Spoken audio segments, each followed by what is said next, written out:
කොහොමද හිතනවා සතුටින් ඇති කියලා? පොඩ්ඩක් ඇස් දෙක පියාගෙන හිතපන්. උඹේ අවසාන කාලේ, ඒ කියන්නේ මැරෙන්න ලඟ වුණාම උඹ ඔළුවට එන මතකයක් මොනවා වේද? උඹ ඒ දවස්වල කරපු TikTok වීඩියෝ එකේ views ගන්න, එහෙම නැත්නම් බැංකු account එකේ පිරලා තිබිච්ච සල්ලි නෑ මචන් නෑ. උඹට මතක් වෙන්නේ උඹ විඳපු අත්දැකීම් විතරයි. උඹට දැන් වයස අවුරුදු 18ත් 25ත් අතර නම් උඹ ජීවිතේ අර ගෝල්ඩන් ටයිම් පීරියඩ් එකේ ඉන්නේ. මේ කාලේ උඹට තියෙන ශක්තිය, උඹේ මොළයට අලුත් දේවල් උරා ගන්න තියෙන වේග කැපැසිටි එක අය කවදාකවත් හම්බෙන්නේ නැහැ. ගොඩක් අය කරන්නේ මේ වටින කාලය සෝෂල් මීඩියා වල එහෙම නැත්නම් අනුන්ගේ ජීවිත බල නාස්ති කරන එක. ඒක වැරදි. හැබැයි තවත් පිරිසක් ඉන්නවා self improvement කියන දේ මේ ඔළුවට දාගෙන කාමරයක කොටු වෙලා ලෝකෙම්ම අයින් වෙලා ලෝකෙම අමතක කරලා ජීවත් වෙනවා. ඒකත් එක අතකට උකුලක්. මං ඔබට කියන්නේ work life balance එක ගැන නෙමෙයි. integration ගැන. sorry. ඔබ වැඩ කරන්න ඕනේ අනිවාර්යෙන්ම. මොකද නැත්තම් ඔබට පැවැත්මක් නැහැ. හැබැයි ඔබට YouTube කරන්න ඕනිද? එහෙම නැත්නම් වීඩියෝ එඩිටිං ඉගෙන ගන්න ඕනිද? එහෙම නැත්නම් බිස්නස් එකක් පටන් ගන්න ඕනිද? ඒ වෙනුවෙන් ඔබ ඔබේ උපරිමය දීපන්. හැමෝම නිදාගත්තේ ඔබ වැඩ කරන්න ඕනි. ඒක තමයි ඔබ අනිත් අයට වඩා ඉස්සරහින් තියන්නේ. හරි. හැබැයි ඒ අතරේ ඔබ සෝෂලි නැත්නම් මිනිස්සු ඉස්සරහා කතා කරගන්න බැරි නම් ඒ වගේ ජීවිතයක් නම් ගත කරන්නේ එක ලොකු ගැටලුවක්. මම කියන්නේ මෙච්චරයි. රොබෝ කෙනෙක් වගේ වෙන්න එපා. ඔබ හිතනවා උඹ සල්ලි හම්බ කරපු දවසකට යාළුවෝ හම්බේ, සතුට හම්බේ. හැබැයි ඒක ඇත්ත නෙමේනේ. ඔබට සල්ලි තියෙද්දී උඹ ගාවට එන මිනිස්සු ඔබ ළඟට එන්නේ උඹේ සල්ලි වලට. ඒත් උඹේ මේ තරුණ කාලේ කිසිම දෙයක් නැති කාලේ ඔබත් එක්කින් යාළුවෝ උඹ ලබන අත්දැකීම් ඒව තමයි ඇත්තම දේවල්.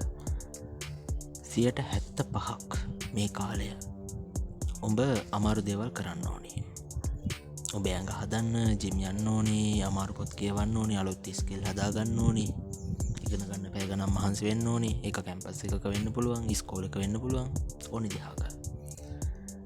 ඔයාගේ අනාගත වර්ෂන් එක වෙනුවෙන් අද දවසේ සැප අතාරින්න ඕනේ 75% ඇතුළේ කොහොමද?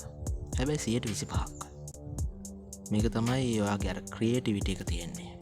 ඔබ සතිය පුරාම වැඩ කළා මහන්සි වෙලා ඉද්දී එක දවසක් ගන්න ටිකක් අර 125 ජීවත් වෙන්න. මොකටද? කැමති නම් කන්දක නගින්න යන්න, එහෙම නැත්නම් පොඩ්ඩක් කොහෙට හරි ගඟකට දොලකට බහලා ස්විමින් කරන්න, පූල් එකක වුණා බයිසිකලයක් පැදගෙන යන්න, දන්නේ නැති පාරක අලුත් මිනිස්සුත් එක්ක කතා කරන්න.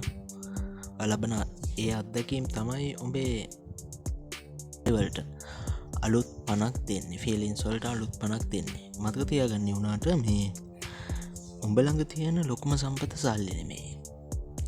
මට දැන් කෑ ගහන්න එපා අයියෝ මචං සල්ලි තිබ්බහම ඕනි දෙයක් කරන්න. ඔව් මම පිළිගන්නවා.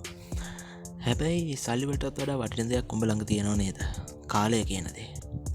උඹට පුළුවන් අවුරුදු 3කින් ලොකු තැනකට යන්න. තියෙන ගමන අවුරුදු 4ක් කරන් යන්න. එහෙම නෙමෙයි මම කියන්නේ. හැබැයි උඹ අර අවුරුදු 3ම කැප කරන්නේ 100%ක්ම මහන්සිය වෙනුවෙන් විතරක් වුණොත් උඹ අවුරුදු 3ක් ජීවත් වෙලා නැහැ. ඒ අවුරුදු 3 උඹට ගන්න තියෙන එක්ස්පීරියන්ස් නැහැ. හැබැයි උතන අවුරුදු 4ක් ගියට අවුලක් නැහැ. අර 125 ඇතුළේ උඹ ජීවත් වෙන ගමන් උඹ 175ක් එෆර්ට් එක දෙන්න ඕනි. ඒ විදිහට ජීවත් වුණොත් උඹට දවසක අර පසුතැවීමක් නැති වෙනවා. මම මේ කාලේදී මම ජීවිතේ වින්දේ නැහැ කියන පසුතැවීම උඹෙන් නැති වෙනවා.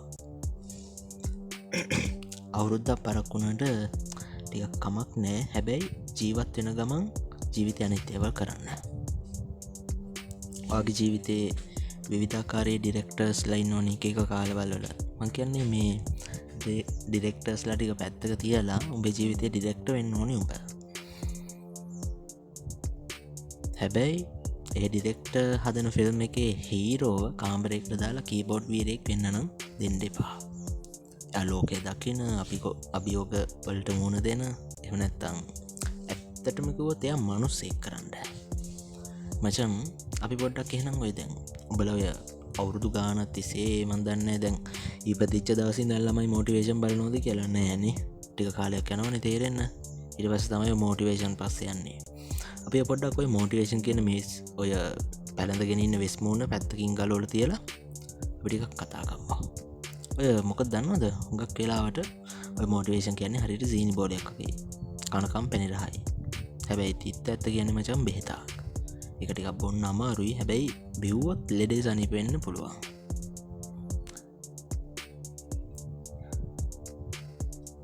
මම දැ උඹත්තේ කතා කරන්න මේ බැස්පනා අපිට තියෙන ඔය සම්පූර්ණ නිරුවත් ඇත්ත පෙන්වන එකෙක් ඉදිහට මේටික ටිකක් කහගන්න සමහරිට අමාරුවේ එතුම මේ කහන්න ඕනේ මචන් මේ ලෝකයේ මේ උඹේ හැඟීම් ඇත්තරමකිවොත් කිසිම වැඩක් නෑ එන ගෙහුවගේ කිව්වට ඒ ඇත්ත මගේ හැඟීමුවත් කිසිම වැඩක් නෑ උඹ අද රෑට ඇඩුවත් උඹට බඩගෙන වුණත් උඹට ලොකු ප්‍රශ්න තිබුණත් මේ ලෝකය අද හෙට අනිත්ත හැමදාම මේ විදිහටම යනවා ඔයාගේ අම්මතා තෙරුණම අවංකෝ ඔයා එක්ක ඉන්න කවුරුත් මේ ලෝකෙන්න හැ සමහරිට කලාතුරකින් හොඳ යාලුවෙක්කින්න පුළුවන් මටත් එහෙම එකෙක්කින්න ඒකයිවන් කියන්නේ ඔබ හිතන ඇති උඹ යාලුවෝ කෙල්ල උඹලංගින්දී කියලා හැබැයි ඔබ අතේ සල්ලි නැති දවසට උඹයන්ගේ ශක්තියක් නැති දවසට එනර්ජයකන්න නැති දවසට උන්ගේ බැක්ග්‍රවන්් එකට උඹ ගැලපෙන්නේ නැති දවසට උඹෙන් ඇත්තෙනවා එක උන් හිතල හෝ නොහිතා එක වෙන්න පුළුවන් ඒ උන්ගේ වැරැත්තක් නෙමේ මේක තමයි ලෝක ස්වභාවය ලෝක හැමදාම ගරු කරන්නේ මේ වටිනාකමත් තියෙන මිනිහෙට උඹට කිසි මිස්කිල්ල එකක් නෑ උඹට දෙයක්නේ හදාගණ්ඩ බෑ උඹට දෙයක් කරගන්න බැයිනම් බ වටිනාකමක් නැතිවෙනවා බ නිකම් අනුන්ගේ දේවල් පාච්චි කරන්න අර ගන්සියුම කෙනෙක් නම්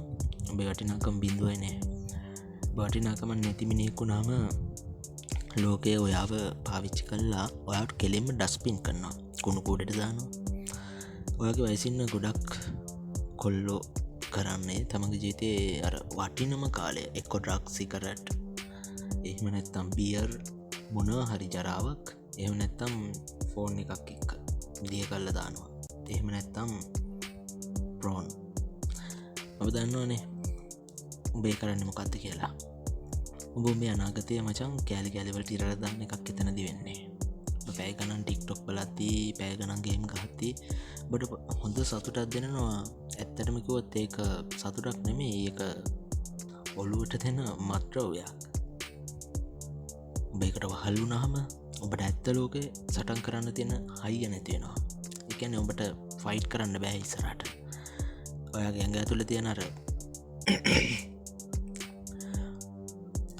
පිරිමියෙක්ගේ තියෙන හයිය නැති වෙලා එනවා වගේ පපුය ඇතුළ තියෙන අර සාර්ථකත්වය සහ ඉදිරිය ගැන තියෙන ගින්න නැති වෙලා යනවා අට අන්තිමේදී ඉතිරු වෙන්නේ මහළු වෙච්ච කිසිම දෙයක් තරාගන්න බැරි පසු තැවිලි වලින් පිරිච්ච හිටක් වයසට කලින් හිත වයසට ගිහිල්ලා ඇතිේ බෙහිතනවා ඇති උඹට තාම කාලය තියෙනවා කියලා හැබැයි මචන් කාලය කියන්නේ මහිතන්න වටඉන්න හතුරන්ට වඩා තියෙන ලොකුම හතුරනේ බද නාස්ති කන්න හැම විනාඩියකින්ම බයනාගතය ළමයිගේ ඉස්සරහට එන්ඩ තියෙනුන්ගේ සතුටින් හොරකං කරන්න කාලයක් කියලා හිතන්න කොල්ලෙක් වුණහම ජීවිතය විඳින්න ඕනි කියන එක මං පිළිගන්න 100%ක් විඳින්න නැතුව සොම්බි ජීවින්මගේ ජීවත් වෙලා වැඩක් නෑ හැබැයි ඔය විඳීම කියන එක ඇතුළ තියෙන තේරෝමොකත්ත යාලුවෙක් රවුන් ගහන එක එහම නැත්තං උන් එක සිකරට් එකක් ගහන්න එක නැතන් කෙල්ලො පසින් යන එක නැහැ එක මචා විදීමක් නෙමේ එකට ඇත්තරම කිව්වොත් මේ තියෙන සිටුවේෂන් එක අනුව ඔයාට කරන්න තියෙන එකමදේ ඒක එන්න එහෙම ප්‍රශ්නයක් කොටිමකෝත් ඒක පලා යෑමක් කර තමන් යන්න ඕනි ගමනින් වෙනත් පැත්තකට දුවන එකක් උබේ ජීවිතය තියෙන හිස්තැන වහගන්න ඔබ ගන්න ඇත්තටම කිවොත් බොරු වැඩේවා ඇත්තට මිදීම තියෙන්නේ මේ අමාරු දෙයක් ඔයා අමාරුවෙන් ජයගත්තම එක හම්බෙනෝනයාට තෘප්තියක් හැබැයි එක හුඟක් කාලයක් දැනෙනවා උඹ ඇඟ පාන නැති වෙනකම් වැඩ කළා. ඊට පස්සේ පුළුවන් තරම් මහන්සි වෙලා මොනාහරි විදිහකට ඔයාගේ ෆුල් එෆර්ට් එක දාලා ඔයාට ගන්න දෙයක් තියෙනවා නම් අන්න එකෙන් හම්බෙන සතුට ඔය తాවකාලික දේවල් වලට වඩා වැඩි. හැබැයි ඒක ඉක්මනට හම්බ වෙන්නේ නැහැ. හැබැයි ඔය ඉක්මනට හම්බෙන්නේ නැති සතුට තියෙන පාර පට්ටම අමාරුයි. හැමෝම කියන්නේ ඔයා ශක්තිමත් වෙන්න කියලා මොටිවේෂන් කරන එකනේ. මම කියන්නේ නෑ ශක්තිමත් වෙන්න කියලා. ඒක ශක්තිමත් වෙන එක තමන් කරන්න ඕනේ දෙයක්.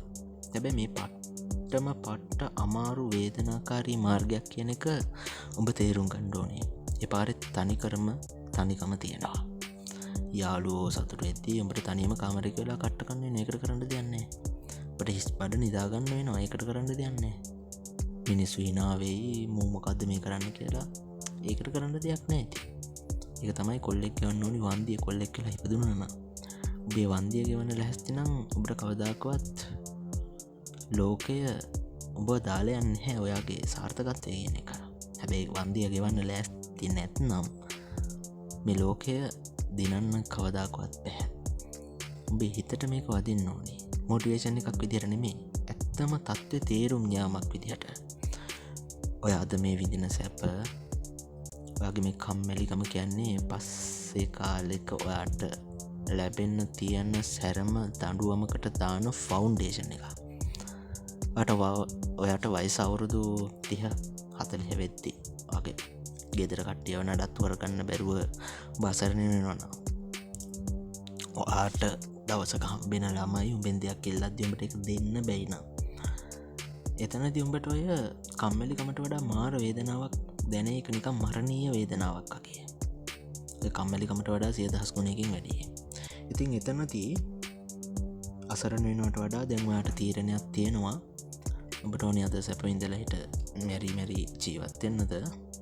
එහෙම නැත්නම් ඔයාගේ ජීවිතය හරියට අරන් යන එකද කියලා. මේක කොහොමත් මොටිවේෂන් නෙමෙයි. මේක ඔයාගේ සර්වයිවල් එක. එහෙම නැත්නම් ඔයා දිනනවා නැත්නම් ඔබ මේක අතු ගෑවිලාම යනවා. ඔතන තියෙන තේරීමක්. මචං මේ කතාවෙන් පස්සේ පොඩි හරි බයක් හෝ කලකිරීමක් ඔයාට ඇති වෙනවා නම් තමන් ගැන මොකක් හරි හේතුවක් මත ඒ බය පාවිච්චි කරන්න මේ ඔයාට කරන්න තියෙන වැඩවලට. එතකොට දැන් මේ දේවල් එක්ක බලද්දී මම ඔයාගෙන් ඉස්සෙල්ලම ඉල්ලන්නේ කමෙන්ට් එකේ දාන්න ඔයා වෙනස් කරන්න ඕනි පුරුද්ද මොකක්ද කියලා. මේ වෙද්දි කරන වැරදි දේ. අපි පොඩි දේවල් හදාගෙන ඉස්සරහට යමු. එතනදී අපිට කරන්න ඕනි දේ මොකද්ද නැති දේ මොකද්ද කියලා අපිම හොයාගමු. මම විශ්වාස කරනවා මගේ උන් සෙට් එක කමෙන්ට් දායි කියලා. මොකද මට ඉස්සරහට වීඩියෝ එක හදන්න ගැලපෙන මාතෘකාව ඔය කමෙන්ට් වලින් හම්බෙයි කියලා මම විශ්වාස කරන හින්දා. හැමදාම වගේ පරිස්සමෙන් සතුටින් ඉන්න. good luck. ජය වේවා.